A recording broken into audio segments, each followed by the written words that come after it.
So I'm not sure if anyone even watches these live videos ever on Facebook, but a lot of people have been reaching out to me from kind of back in New York, asking what I'm doing here in Jacksonville, because I've been posting some of the deals that I've been doing. So I was posting some stuff on YouTube, but that's become way too much effort. So I decided every Friday I'm just going to share what I'm doing down here. A lot of people have been asking me if they should invest in Jacksonville, anything like that. And I also obviously have a lot of friends on here who are also investors, so I'll share kind of what strategies we've been using to source deals. So to keep it kind of high level, and if anyone has questions, actually two people are actually watching this. Cool. I didn't know people actually watch these lives. So if anyone has questions, you can throw them in the comment box. Any questions about what I'm doing down here at Jacksonville real estate in general, I'm happy to answer them. For anyone who's kind of seen my deals on Instagram or Facebook or wherever I post them, um, you're probably wondering where I'm finding them, especially if you're not in real estate. So most of these deals have actually been, none of them have actually been listed on the market, on an MLS or anything like that. So these are all direct to seller. So I use lots of different marketing methods to reach out to them. The ones I posted so far, I'm doing a joint venture with uh, people who are going to flip those properties. So we've closed three so far, different areas of Jacksonville, and then we have two more in contract right now.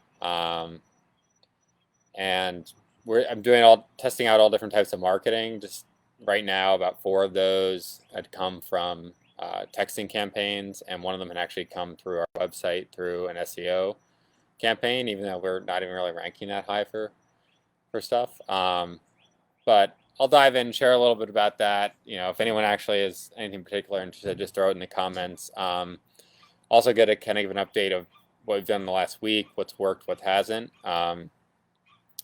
So we did ramp up our texting because it's been working. I hired a new VA as well, so she's helping my current VA with that, responding to those messages, and she's also virtually driving for dollars. So for anyone who's not in real estate, driving for dollars is, you drive around, you look for properties in bad condition so we can reach out to them because those are properties that are good to potentially buy as an investor and flip. So we actually haven't marketed any of those properties yet. She just started doing that. She's added a couple hundred just like street driving through Google Street View and adding them. Obviously, like some of those photos are, from 2 years ago.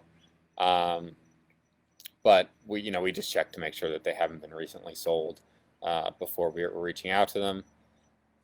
So we're going to actually start marketing to those lists on Monday. So I'll keep everyone posted next week how that goes.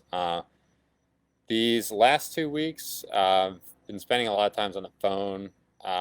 We power dial all our leads. So when someone is interested, they go into my VAs will try to schedule a time for me to speak to them. If the person doesn't pick a specific time, what it does is it adds them to a power dialer for me so that we save a lot of time calling through. Most people don't answer until like a few calls in.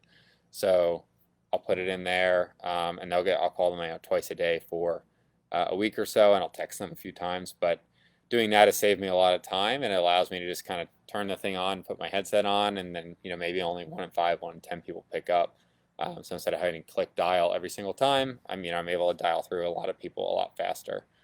The last 2 weeks have been kind of rough in terms of getting any contracts. I do have 2 appointments tomorrow. Most of my contracts I actually do over the phone, so 4 of the 5 we've done over the phone without even seeing the property. I know people who maybe don't do this all the time may think that's crazy, but we tell the sellers we do put an inspection period in the contract, so we're gonna have to walk through to verify the condition to make sure nothing's worse than we obviously thought it was. But I do go to appointments sometimes. For example, the 2 sellers I'm meeting tomorrow, one of them doesn't even have email, so DocuSign is kind of out of the question. And the other one, they're both kind of older, and they just want to meet in person, and so I'll do that too. But for the majority of them, I try to do it over the phone because Jacksonville, for anyone who hasn't been here, it's absolutely huge. So you can easily spend an hour driving across to get, 45 minutes to get to an appointment, spend an hour there, spend an hour driving back, and in that time I could have called like, 50, 100 people and had a couple good phone conversations. So I really try to do everything over the phone if possible. And if I am going to go to an appointment, I kind of really try to get an expectation of, where they would be on price before I get there. And my kind of rule that I tell people before I go out there is, it's kind of, similar to what I used to use when I was a broker in New York, which is, I'm coming here, basically that I would need a yes or no answer. And if they're not interested in the offer we make them, that's okay. I tell them they can tell me no, but I don't want to go all the way to appointment and have someone say, hey, let me think it over, and then I have to chase them down. So I always tell people before I go to the appointment, hey, if I come out there, if I make you an offer, if it's a yes, are you okay writing it up? And if it's a no, are you okay just telling me no? And most people kind of agree to that after a while. It's all about the way you frame it, but the last thing I want to do is go all the way out to an appointment, spend 3 hours, and the person says they want to think it over, and then I end up chasing them on calls for next week, because a lot of times people will say they want to think it over. It just means they're not interested, which is fine. I just don't want, I'd rather them tell me so I don't have to bother them. Other things we've been working on, I've had a cold calling company doing stuff for me the last 2 months. I haven't got that many leads for me yet, so we'll see how that goes. There may be one land deal coming out of it, so we'll see what happens there.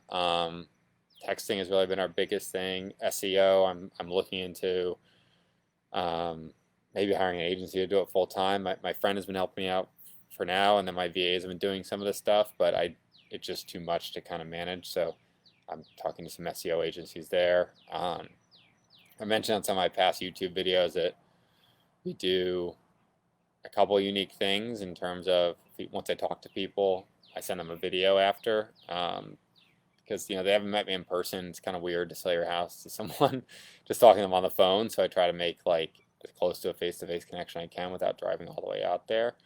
But yeah, we're really just doing everything we can to source these deals. We're using a lot of data, identifying people who are more likely to sell, based on different criteria, how long they've owned the property, if they're behind on taxes, if they have code violations. There's a million kind of factors out there, but we compile all that data, and then we go after the people who, we market to the people who are more likely to sell more often. But then we also do just contact people who just have owned their home for a while, have a lot of equity, because they're probably going to sell at some point as well, and we get actually quite a few deals out of that. So they're not all people who are behind on taxes or struggling or anything like that. So I don't really see who's watching this. I see that there's 3 people. I don't know how I see who they are.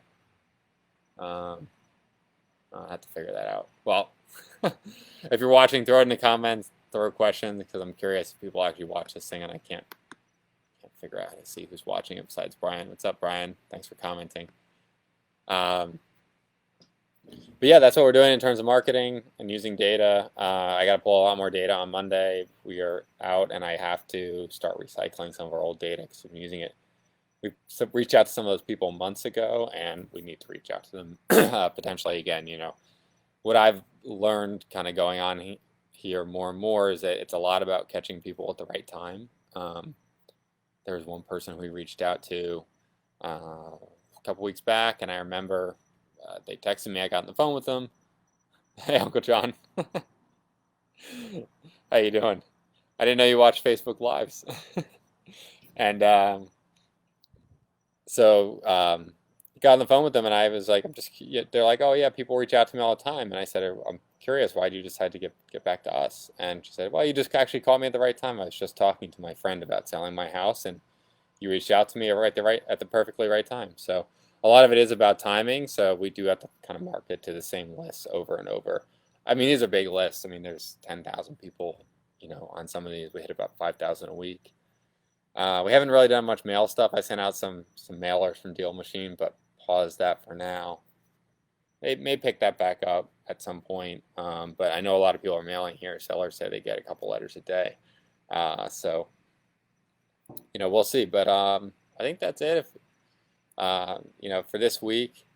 And, yeah, I'm going to post these Facebook Lives every week, and I'll also, I guess, repost them to my YouTube page in case people want to watch them. But just keep everyone updated up in New York what's going on down here, and for my investor friends all over the country, we can share different tactics on here and stuff. So thanks everyone for the 3 or 4 people who watched, and I'll see everyone next week. I'll try to do this every Friday, maybe around like, I don't know, 7 or 8 o'clock, just to try to keep it consistent. It'll be kind of interesting to look back maybe in like a year or 2 from now when we're really ramping up the deals and see the progress we made along the way.